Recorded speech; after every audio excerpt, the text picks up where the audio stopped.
This is Unemployed Jeff. Conversations about identity, uncertainty, and what's left when work has kind of fallen away. As you can assume, I'm Jeff.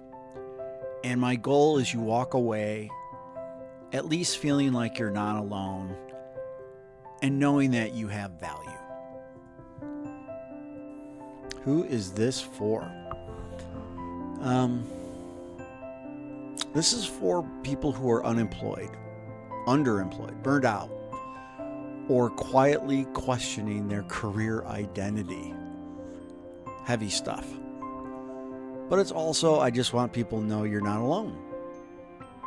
It's for people who are tired of being told to reframe everything as an opportunity. It's for people who are dealing with the invisible work of holding themselves together while the outside world keeps asking for updates. Sometimes it'll just be talking. Sometimes I'll have conversations with other people who've been through this, not because they figured it out, but because they lived through the in-between, or people who are currently living in the in-between. If you're listening to this and thinking, oh, someone finally said it out loud, then this is for you. And I don't know where the podcast is going to go yet. And honestly, that to me feels pretty appropriate. What I do know is that I'm going to show up honestly. I'm not going to rush the story. And I'm not going to pretend this part of life doesn't matter. If you're here, thank you. And if you're in the middle of your own reset, you're not behind, you're not broken, and you're not doing this wrong. I'm glad you're here.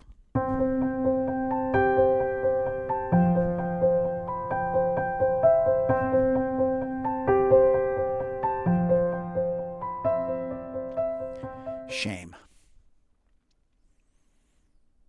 It doesn't arrive loudly. Shame is something I haven't talked directly about yet. And it's not because it isn't there. It's because it's harder to see. Shame doesn't arrive dramatically. It doesn't announce itself. It sneaks in quietly. And what shame actually looks like isn't sobbing on the floor, although admittedly I've done that. But shame is subtle. It's the pause before answering a simple question. It's avoiding certain conversations, not because you don't like people, but because you don't want to explain yourself. It's rehearsing how you'll respond when somebody asks, so how's work? So how's the job search? And then realizing there isn't a version of the answer that feels comfortable. And you start editing yourself. You start editing your language.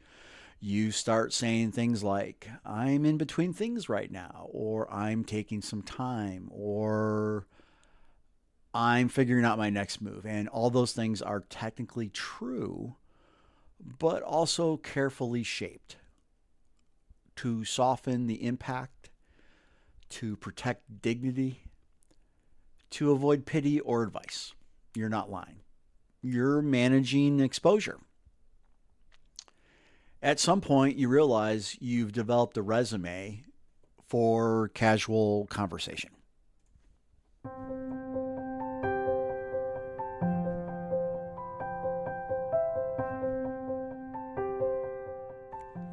Shame also shows up as justification. Let's call this the justification reflex. You feel like you need to explain. Explain that this wasn't your fault, that you worked hard, that you planned responsibly, that you're not irresponsible or lazy even when no one is asked, especially when no one is asked. It's like you're preemptively defending your existence, and that's pretty darn exhausting. And why does it feel personal? Here's the part that matters.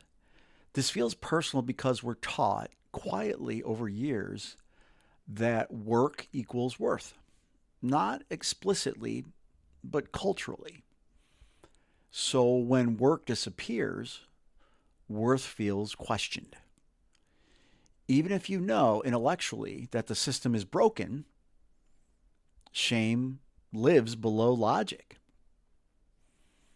Shame isolates. It makes you pull back just a little, decline invitations, delay returning messages. It's not because you don't want connection, but because being seen feels complicated. And the less you're seen, the heavier it gets.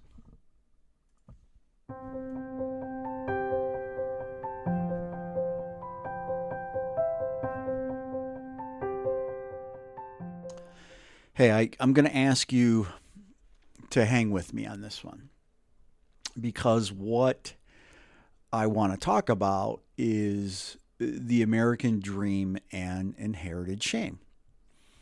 Because there's another layer to this that's hard to untangle, but it matters. Because a lot of the shame that you might be experiencing, including me, is tied to the idea of the American dream. Because we grow up with it everywhere.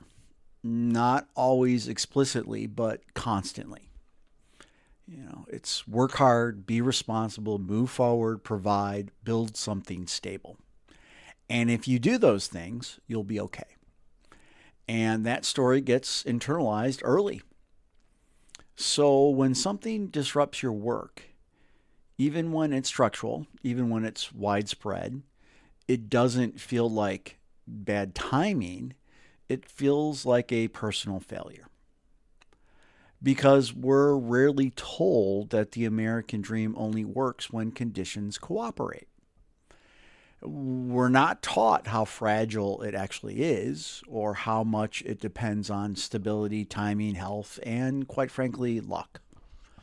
There is luck. They don't tell you that. So when the system falters, the blame doesn't land on the system. It lands on you. At some point, you realize you didn't just lose a job. You violated a story you were told would protect you. The American dream doesn't just promise opportunity. It quietly assigns responsibility. If success is yours to earn, then failure must be yours to own, even when it isn't. That's where shame takes root. Not because you did something wrong, but because the story never included room for disruption. There was no chapter on layoffs. There was no footnote on market collapse. There's no appendix for timing. So when you feel embarrassed explaining your situation, when you hesitate to be fully seen, when you feel like you need to justify yourself, that's not weakness. That's what happens when a simple story collides with a complex reality. And recognition that it doesn't absolve responsibility, it just returns it to the right scale. Let's name the truth in regards to shame. If this resonates, I want to be clear about something. Feeling shame doesn't mean you are shameful. It means you're human in a system that personalizes disruption. And naming it quietly is not weakness, it's orientation. So, why does something that isn't your fault feel so personal? Because identity absorbs what logic can't protect. If you've been carrying this quietly, editing yourself, justifying your presence, avoiding certain questions, you're not failing. You're adapting. And adaptation doesn't require apology. Shame loses power when it's named without being believed.